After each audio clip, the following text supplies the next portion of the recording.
sochimizni qurib, sinib, gullashini oldini olishga yordam beradi.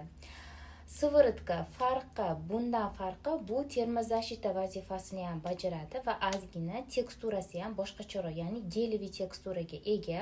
Sochinglarni zo'r ozuqa qilib beradi. Bu yerda ham azayet bilan makadamiya yog'i bor tarkibida. Bunda organik bo'lsa, bunda makadamiya bilan azayet, ya'ni olivka yog'i bor. Вообще zo'r. Malichni o'zim, mana men o'zimga ishlataman, bunisini qizimga ishlataman.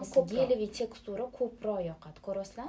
Bu geliviy tekstura, hozir farqini ko'rsataman. Bu чистый yog', mana.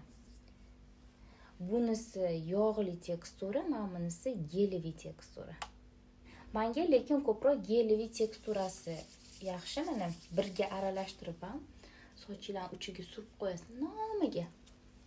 Sochimni yog'li qilib qo'ymaydimi desanglar, yo'q.